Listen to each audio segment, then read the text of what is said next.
Hello, everybody. Hello. And welcome back to another Grimm's Fairy Tale. So I was thinking about it and I was like, you know what? Aschenputtel is the one that we're doing today, and you, believe it or not, know this story because this is actually the story of Cinderella. Okay? So, you know Cinderella. This is the original Cinderella. Okay? Here we go. Aschenputtel. It's German. There was once a rich man whose wife lay sick, and when she felt her end drawing near, she called to her only daughter to come near her bed, and said, "Dear child, be pious and good, and God will always take care of you, and I will look down upon you from heaven and will be with you." And then she closed her eyes and expired. The maiden went every day to her mother's grave and wept, and was always pious and good. When the winter came, the snow covered the grave with a white covering, and when the sun came in the early spring, it melted it away. The man took to himself another wife. The new wife brought 2 daughters home with her, and they were beautiful and fair in appearance, but at heart were black and ugly. And then began very evil times for the poor stepdaughter. "Is this stupid creature to sit in the same room with us?" said they. "Those who eat food must earn it. Out upon her for a kitchen maid." They took away her pretty dresses and put on her an old grey kirtle and gave her wooden shoes to wear. "Just look now at the proud princess, how she is decked out," cried they, laughing, and then they sent her into the kitchen. There she was obliged to do heavy work from morning to night, get up early in the morning, draw water, make the fires, cook and wash. Besides that, the sisters did their utmost to torment her, mocking her and strewing peas and lentils among the ashes, and setting her to pick them up. In the evenings, when she was quite tired out with her hard day's work, she had no bed to lie on, but was obliged to rest on the hearth among the cinders. And as she always looked dusty and dirty, they named her Aschenputtel. It happened one day that the father went to the fair, and he asked his 2 stepdaughters what he should bring back for them. "Fine clothes," said one. "Pearls and jewels," said the other. "But what will you have, Aschenputtel?" said he. "The first twig, father, that strikes against your hat on the way home. That is what I should like you to bring me." So he bought for the 2 stepdaughters fine clothes, pearls, and jewels, and on his way back, as he rode through a green lane, a hazel twig struck against his hat, and he broke it off and carried it home with him. And when he reached home, he gave to the stepdaughters what they had wished for, and to Aschenputtel he gave the hazel twig. She thanked him and went to her mother's grave and planted this twig there, weeping so bitterly that the tears fell upon it and watered it, and it flourished and became a fine tree. Aschenputtel went to see it 3 times a day and wept and prayed, and each time a white bird rose up from the tree, and if she uttered any wish, the bird brought her whatever she had wished for. Now it came to pass that the king ordained a festival that should last for 3 days, and to which all the beautiful young women of that country were bidden, so that the king's son might choose a bride from among them. When the 2 stepdaughters heard that they too were bidden to appear, they felt very pleased, and they called Aschenputtel and said, "Comb our hair, brush our shoes, and make our buckles fast. We are going to the wedding feast at the king's castle." Aschenputtel, when she heard this, could not help crying, for she too would have liked to go to the dance, and she begged her stepmother to allow her. "What, you, Aschenputtel," said she, "in all your dust and dirt, you want to go to the festival? You that have no dress and no shoes, you want to dance?" But as she persisted in asking, at last the stepmother said, I have strewed a dish full of lentils in the ashes, and if you can pick them all up again in 2 hours, you may go with us. Then the maiden went to the back door that led into the garden and called out, O gentle doves, O turtle doves, and all the birds that be, the lentils that in ashes lie, come and pick up for me. The good must be put in the dish, the bad you may eat if you wish. Then there came to the kitchen window 2 white doves, and after them some turtle doves, and at last a crowd of all the birds under heaven, chirping and fluttering, and they alighted among the ashes. The doves nodded with their heads and began to pick, peck, and then all the others began to pick, peck, and put all the good grains into the dish. Before an hour was over, all was done, and they flew away. Then the maiden brought the dish to her stepmother, feeling joyful and thinking that now she should go to the feast. But the stepmother said, No, Aschenputtel, you have no proper clothes, and you do not know how to dance, and you would be laughed at. And when Aschenputtel cried for disappointment, she added, If you can pick 2 dishes full of lentils out of the ashes nice and clean, you shall go with us, thinking to herself, for that is not possible.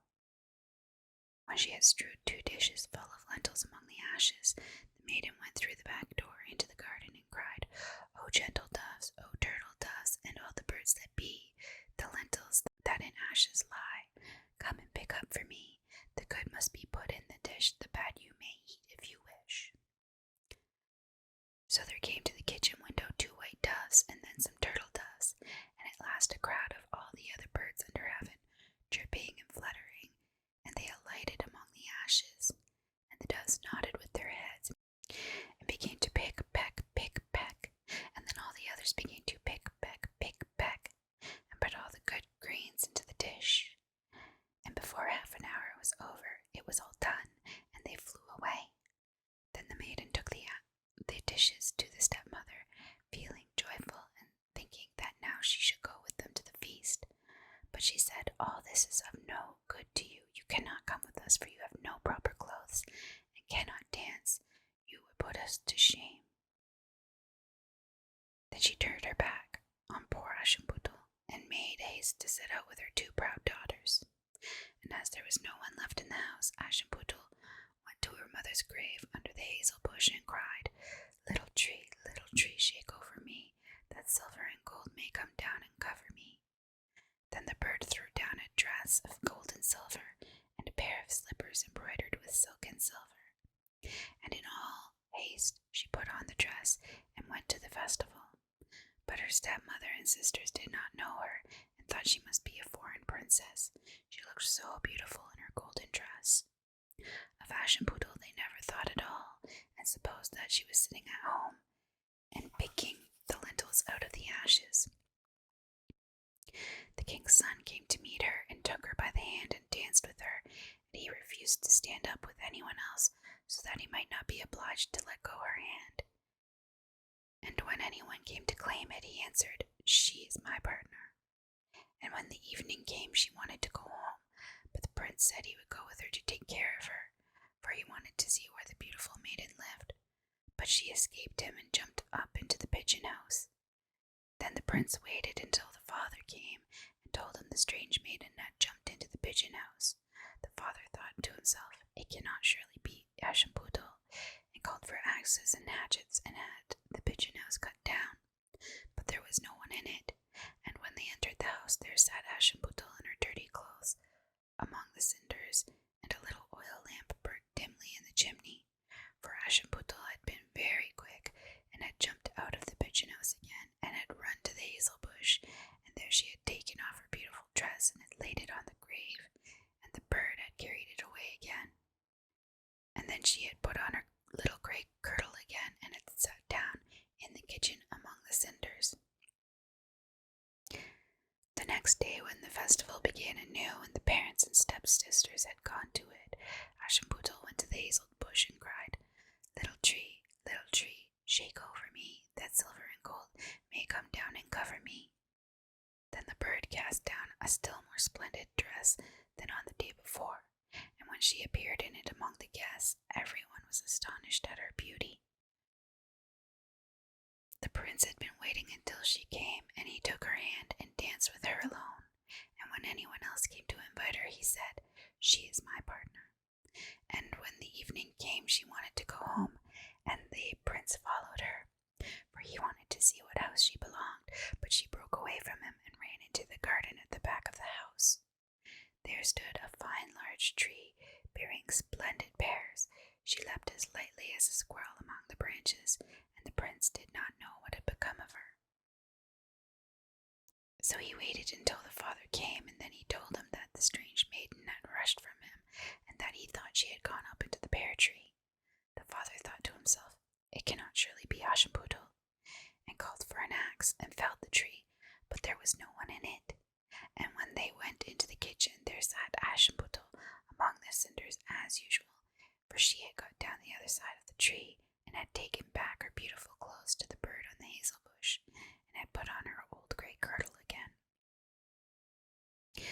On the third day, when the parents and the stepchildren had set off, Aschenputtel went again to her mother's grave, and said to the tree, little tree, shake over me, that silver and gold may come down and cover me."